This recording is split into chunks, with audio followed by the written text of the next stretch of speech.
Greetings, fellow traders. Baldwin here. It's time for the daily market wrap for Thursday, December 17, 2020. I hope everybody had a great trading day today.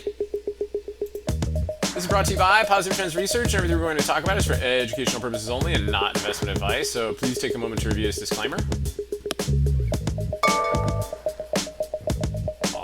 Awesome. Good. All right, well, let's see where we're at the market here today. So SPX up 21 points today. Fresh all-time highs on the SPX. Weekly chart starting to show a little bit of action, right? A little bit of activity. So that's looking pretty interesting here on the SPX. Give me 1 second here and just double check and make sure I've got this.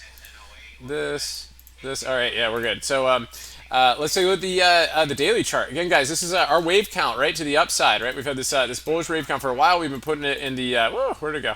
We've been putting it in the bubble report for a while, and just talking about riding the waves, right? So here we go, right? We talked about this weekend too on our show, right? 1, 2, 3, 4, 5, wave 3, wave 4 down. It looks like we're working on a wave 5 up right now. So let's even get to the top of the channel here with SPX. Let's take a look at the SPY and see what kind of volume came in here today.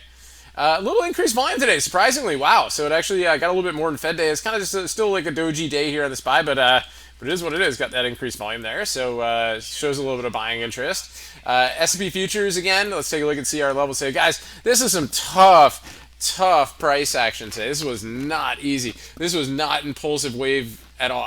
Upper shadow. I didn't mess with SPY today at all. Right, so this is just a one quick dip buy right here off the signal zone here into the close, and then here where we held our yesterday's highs, right after the gap fill, we got to bounce off of that, but not like major impulsive follow through, right? So really tough stuff there on the ES today.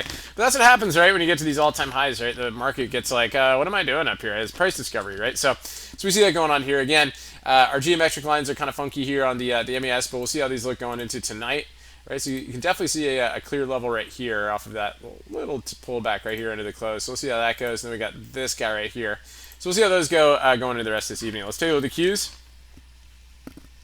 So Qs, again, a lot of choppy action on this. I mean, it was pretty choppy across the board today. But the IWM, we got a little bit perky there later. And the XLF, again, kind of hung in there, just, kind of holding the market up, right? So they were okay digesting some of the Fed news from yesterday. Apple. All right, so Apple, we were leaning pretty short on this one today. It just didn't really give a lot of follow through. It did give one nice retrace on this one here, right? So this is the level of getting in right here, and it was not easy to hold through these levels right here. I mean, the 129 puts went from about 95 cents down to about like $1.20. So that was kind of like the trade today, right? So, but that was off of the go-to list here. I mean, other than Tesla, but a nice retrace here to the 618, and then a nice push down here to get through the 15-hour blow, but no follow-through on that one. AMD is another one too. I shorted this one today. I caught it here off of basically this pullback right here, and it gave us a quick downside move, right? And then it was just a quick profit on that one. Then it came back and retested the inside day here with uppers. Then it gave a big move, right? Then it gave a couple other little moves down there too. So, but really kind of choppy price action there on AMD today. We're going to see how this goes going into tomorrow. I'm leaning a little bit bearish on it, but it's still hanging in here. It's still over the upper trend line. So let's see how it goes going in tomorrow.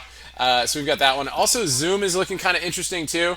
You can see we've got a couple fibs on here too. This thing's getting really tight right here. I just have this hunch that it's ready to curl down a little bit. Again, it's low volume, but also a low volume kind of pullback right there. So let's see if it turns into a mini bear flag right there, and if it's ready to push its way down going into tomorrow too on Zoom. One of our members pointed out Walmart right here.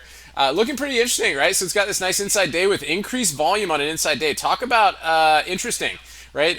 Inside days with increased volume a lot of times have a lot of energy. So keep an eye on Walmart. See if that decides to take that inside day up tomorrow. Could be an epic Friday type move. A couple other ones just kind of keep on the radar here. FedEx earnings tonight. It had, I think it had good earnings, but they didn't offer guidance, and so it's down. So we got that going on FedEx. And just one I just have to point out, guys. This is one of the best trade of the weeks we've had.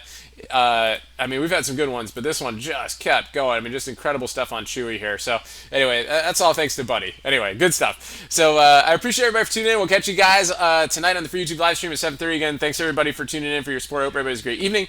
Until then, stay healthy out there. Remember your risk first and stay safe so you can stay in the game.